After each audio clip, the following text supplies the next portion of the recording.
Sebuah video berdurasi singkat mendadak viral di media sosial. Video tersebut merekam momen seorang anggota Tentara Nasional Indonesia menghampiri sepasang suami istri yang diduga sedang terlibat pertengkaran sengit di pinggir jalan. Namun, kejadian yang awalnya terlihat dramatis dan memprihatinkan itu ternyata memiliki ending yang sama sekali tak terduga. Dalam video yang beredar, tampak pasangan pria dan wanita tersebut berdiri di tepi jalan raya, di samping sebuah sepeda motor yang terparkir. Si pria terlihat seperti menenangkan atau bahkan menarik tangan si wanita yang tampak meronta-ronta dengan ekspresi wajah penuh drama. Pemandangan ini sontak mengundang perhatian. Salah satunya adalah seorang anggota TNI yang kebetulan melintas di lokasi. Merasa khawatir dengan keselamatan dan kondisi pasutri tersebut, anggota TNI yang mengenakan seragam lengkap itu pun berhenti.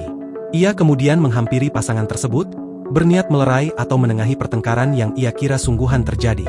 Namun, saat anggota TNI mendekat, sikap pasutri tersebut mendadak berubah. Rona tegang di wajah si wanita seketika menghilang. Begitu juga si pria yang terlihat santai menyambut kedatangan anggota TNI.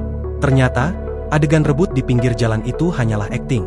Keterangan yang menyertai video tersebut mengungkapkan fakta yang mengejutkan. Pasutri itu sedang membuat konten untuk media sosial. Momen TNI tegur pasutri ribut di jalan, ternyata emak-emak FB Pro sedang buat konten. Demikian tertulis dalam teks yang menyertai video.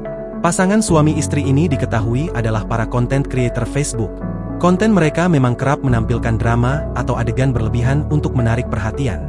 Sontak, momen saat anggota TNI itu menegur dan kebingungan setelah mengetahui pasutri tersebut hanya berakting, menuai beragam komentar dari warganet. Banyak yang merasa terhibur dengan ekspresi sang prajurit yang kemungkinan besar kaget dan sedikit kesal karena telah tertipu oleh akting pasutri tersebut.